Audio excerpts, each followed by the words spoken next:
belakangan ini hobinya orang Jawa di mana-mana pasti yasinan, Pak ya. Yasinan, apalagi selamatan, kendurian. Kalau saya suka duriannya, Pak. Modus, Pak ya. Apalagi tuh? 7 bulanan ya. Oke. Apalagi? Orang meninggal diapain nama tuh? Tahlilnya 7 hari. Wah, itu bagi mereka apa tuh? Udah dengar mereka bilang bapak-bapak ini ahli bid'ah? Udah dengar ya? Terus mau balas nggak? Mau dikasih senjata nggak? Ya, bukan senjata golok, Pak, bukan. Karena mereka main mulut, kita balas pakai mulut. Mereka pakai dalil, kita balas pakai dalil. Bukan untuk mengalahkan mereka, tapi niatnya untuk menenangkan hati kita dalam beramal. Satu kali datang seseorang ke rumah. Dulu saya tinggal di pesantren ya, di rumah untuk ustadz, untuk pengabdi. Tiba-tiba ada yang datang ya, nanyain konfirmasi. Itu hadis yasinan itu hadisnya dhaif. Tahu dhaif, Pak? Apa arti dhaif? Mantap ini santri kali dulu ya. Sebelum pindah ke sini santri nih kayaknya. Alhamdulillah. Ya. Saya juga nyantri, Pak, sama orang Jawa. Guru saya orang Jawa banyak ya. Orang Jawa bisa hafal alfiah, orang Arab aja enggak. Dan orang Jawa tuh kalau lagi naik motor bisa bolak-balik baca alfiah, selesai. Tapi orang Arab belum tentu bisa. Jadi pas kami dulu tes sama Syekh Hasan itu, beliau kaget ketika ada mahasiswa hafal alfiah. Beliau doktornya Al-Azhar, ulama Damaskus, tinggal di Jerman sekarang. Nah, hadis dhaif kata mereka gitu ya. Oke. Anggaplah hadis yasinan hadisnya dhaif. Siapa yang mendhaifkannya? Syekh Al-Bani namanya, Pak. Jadi ada hadis itu disebut sahih, valid. Yang kedua disebut hasan, bagus. Yang ketiga disebut dhaif. Nah, ini untuk ngulang-ngulang aja. Yang sahih, hasan boleh dipakai. Yang dhaif ada yang boleh dipakai, ada enggak. Bagi salafi semua yang dhaif enggak boleh dipakai. Nih bagi salafi nih ya. Dalam bab ibadah nggak boleh dipakai apa kali? Dalam bab akidah. Saya kasih pertanyaan, ente baca nggak kitab Tauhid Muhammad bin Abdul Wahab, pendiri Wahabiyah? Di situ ada hadis-hadis dhaif dipakai untuk akidah.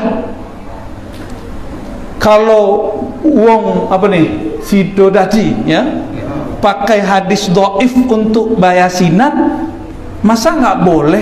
Sedangkan Syekh Muhammad Wahab pakai hadis dhaif untuk akidah. Dan itu diakui oleh tokoh salafi namanya Mustafa Al-Adawi. Bisa dicari di YouTube itu Syekh. Antum kan bisa bahasa Arab, cari aja tuh di YouTube. Syekh Mustafa Al-Adawi. Al-Adawi berarti dia orang India, tapi bahasa Arabnya fasih. Keilmuannya melewati orang Saudi kebanyakan. Dia salafi juga. Mustafa Al-Adawi ini kemudian diserang, dibully oleh orang-orang Wahabi karena berani mengkritisi kitab imamnya. Itu. Jadi mereka biarin aja, kita nonton aja, Pak. Mereka tengkar berdua. Ya. Jadi nggak perlulah kita menolak-nolak mereka. Cukuplah mereka nolak mereka gitu. Jadi saya tanya balik, kalau di dalam akidah aja imam memakai, masa kami dalam ibadah fadhailul a'mal nggak boleh? Bingung juga, Pak, dia. Udah mulai ragu dia bersalafi. Ya. Jadi saya ini virus nih, Pak. Bikin ragu mereka. Tapi bagi Bapak Ibu, ini saya ini vaksin ya. Insya Allah, amin. Niat kita cuma satu, semoga Allah ridho, kita beramal itu tenang. Jangan lagi yasinan masih mikir, ini bid'ah nggak ya? Udah nyampe tahlil masih mikir, ini bid'ah nggak ya? Antum begitu nggak, Ustaz Asma? Insya Allah nggak, nggak yakin juga dia pakai insya Allah. Yakin tuh nggak pakai insya Allah.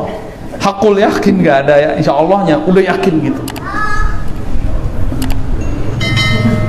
Nah itu kalau kita pakai imam mereka. Nah, sekarang pakai imam kita aja deh, yang meriwayatkan hadis Yasin, Iqra'u Yasin ala mautakum, bacalah Yasin terhadap orang yang mauta, yang akan mati, masih hidup berarti, yang sakaratul maut, yang telah meninggal, berarti 3.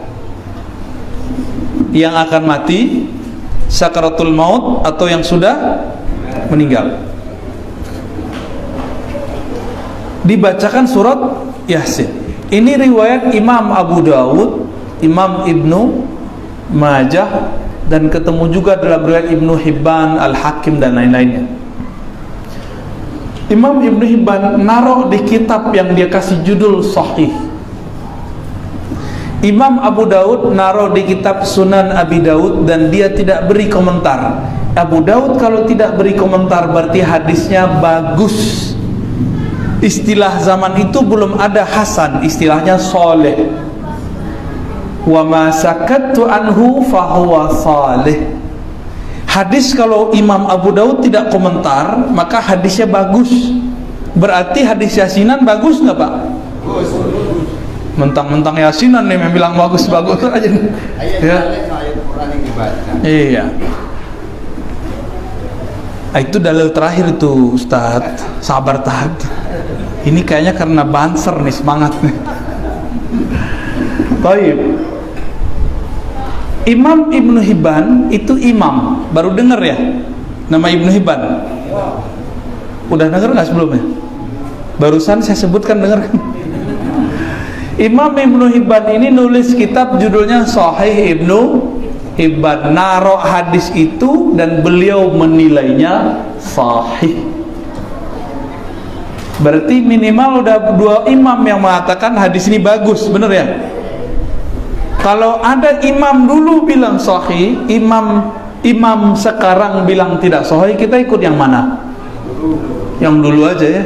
Kenapa? Katanya ikut salaf. Itu Ibnu Hibban, Imam Ibnu Hibban sudah di awal khalaf ya. Imam Abu Dawud, imam salaf sezaman dengan Bukhari, sepengajian dengan Imam Bukhari. Bedanya umurnya agak lebih panjang aja dari Imam Bukhari. Imam Abu Dawud, imam salaf, tidak mempermasalahkan hadis yasinan. Jadi kira-kira kita baca yasin nggak Pak nih? Tetap baca yasin ya.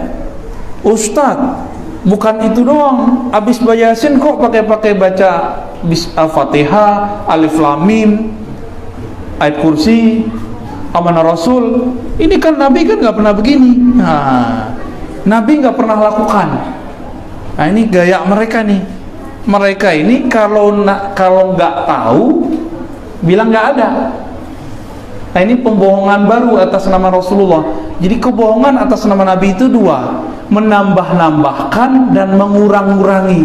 Nabi nggak pernah melarang, dia bilang Nabi melarang. Nabi tidak melakukan, belum tentu itu tidak ada. Lihat dulu sahabat Nabi. Adakah riwayat yang menyebutkan kalau kita ke kubur atau mendoakan orang mati baca Fatihah, baca Alif Lam Mim, baca 5 ayat pertama, ayat kursi, amanah Rasul, kul ada tak? Ada. Yang meriwayatkan itu imamnya sendiri, yaitu Ibnu Qayyim. Dikumpulkan oleh Ibnu Qayyim riwayat-riwayat dari Lalikai, riwayat dari Qudai, riwayat banyak sekali bahwa Ibnu Umar sebelum wafat berpesan. Apa pesan beliau? Kalau saya mati bacakan kepada saya, dan itu dikubur loh ya, baca Quran dikubur, bayangkan. Al-Fatihah, Alif Lam Mim sampai 5 ayat terakhir, ayat kursi dan seterusnya. Ini pesan siapa?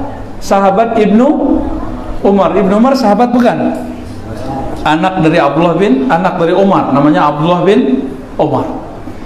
Maka amalan yasinan lalu khataman dimulai dengan Fatihah, Alif Lam Mim, ayat kursi, amanah Rasul, kul itu bukan buatan NU.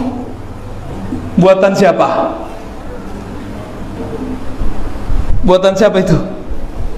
Itu buatan Ibnu Umar, minimal kalau kamu sebut Nabi. Tuan Ibnu Umar PNU. Kalau emang malu, wah saya nggak mau jadi NU, ya sudah. Ini lihat nih, riwayat bukan NU yang meriwayatkan. Berarti ini hadis sudah ada sebelum NU lahir, benar nggak? Terus kenapa NU yang disalah-salahin masalah yasinan, masalah khataman? Orang NU itu cuma menikmati fasilitas yang sudah ditulis oleh para ulama, dipakai oleh mereka. Ya. Jadi kadang-kadang mereka itu bilang, oh saya bukan NU, saya nggak mau yasinan. Lo nggak ada urusannya yasinan itu sama NU. NU itu cuma yang melestarikan amalan itu aja bedanya. Riwayat ini ada dalam kitab-kitab hadis. Orang kalau khataman baca apa lagi tuh? Subhanallah bihamdi, subhanallahil azim gitu ya. Itu ada hadisnya nggak nyuruh begitu? Ada nggak? Banyak, Quran aja banyak kok. Jadi kalau orang baca subhanallah bihamdi subhanallahil azim pasti orang NU nggak? Kalau gitu banyak orang NU di Mesir. Ya. Jadi Bapak Ibu kadang-kadang sebagian orang di luar sentimen sama NU, ya. Ini yang nggak bener ya, ini nggak bener. Kalau kita menilai satu amalan, jangan karena suatu organisasi, tapi karena dalil-dalilnya. Baik. Masih ragu mau yasinan Pak? Udah nggak yakin ya? Udah nggak yakin, udah nggak ragu ya? Tambah mantap nggak? Insya Allah ya mantap. Saya mau nanya, kalau kirim Fatihah nyampe nggak? Nyampe nggak Pak? Nyampe. Wah mantap. Santri tulen ya Pak. Antum santrinya bukan 100%. Wah 1000% berarti. Alhamdulillah. Tubuh Iran, wah itu masya Allah. Mutasil sanatnya ke Mbah Hashim ini. Ya. Alhamdulillahirabbil alamin. Saya juga pasang sanad pakai Mbah Hashim. Guru saya Syekh Ali Mustafa Yaqub khatam kitab-kitab fikih dan hadis dari Syekh Shansuri Badawi. Kemudian Mbah Idris Kamali. Mereka berdua ini murid langsung dari Hadratus Syekh Hasyim Asy'ari. Ya. Alhamdulillah. Orang saya ini bukan orang Jakarta loh Pak ya, saya orang Payakumbuh. Tapi nikah mau wong Jawa. Bapak kalau pergi ke Mesir, ke Yaman, itu orang hadroh dan itu bukan NU. Ya. Di sini yang melestarikan mahabbah Nabi, amalan-amalan seperti tadi itu ulama Nahdiyin.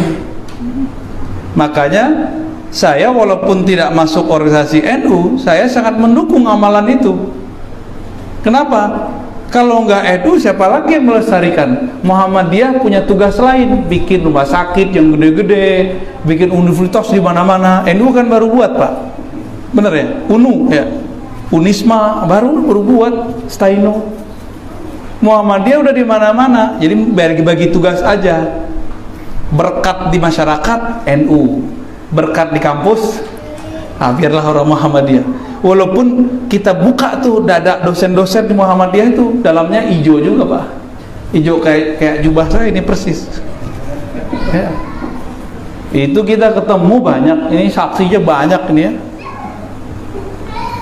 Pengurus-pengurusnya itu karena di NU ngantri bro. Kalau di NU sini nggak ngantri karena nggak ada gawagis. Gus nggak ada di sini. Di sini siapa bisa jadi siapa, yang penting alim, benar nggak? Jadi orang Jawa nyampe di Pasaman, budayanya udah campur aduk. Jadi antri ke gus-gusnya nggak ada. Kalau di Jawa kan kita hormat ke gus. Jadi kalau yang jadi ketua NU, Ibnu, apalagi nih ketua Banser gitu ya, Ya itu harus gus-gus. Istilah kami di pesantren gawakis, jamak dari gus. Di sini nggak ada antri kan Pak? Siapa yang berbakat bisa jadi kan? Wah keren itu. Itu versi Minangnya tuh. Tapi bajunya tetap hijau. Ya. Saya hijau begini karena saya cinta Rasulullah. Saya yakin orang NU hijau karena cinta Rasulullah Sallallahu Alaihi Wasallam. Suatu kali ada seseorang bermimpi ketemu Nabi dan dia melihat pakaian Nabi dan cahaya Nabi warnanya hijau. Ternyata ketemu dalam Sunan Tirmizi disebutkan bahwa Nabi ra'aitun Nabi sallallahu alaihi wasallam wa alaihi. Nah, aku melihat Nabi sallallahu alaihi wasallam dan padanya ada pakaian atas bawah. Jadi pakaian itu atas bawah. Ada dua. Nabi itu pakaiannya dulu bukan gamis dari atas ke bawah satu, itu sudah budaya baru. Budaya masa Rasulullah itu ada atasan, ada bawahan. Akhdarain, yang dua-duanya warna hijau. Hijaunya mirip-mirip begini Pak. Emang begini insyaallah ya. Alhamdulillah.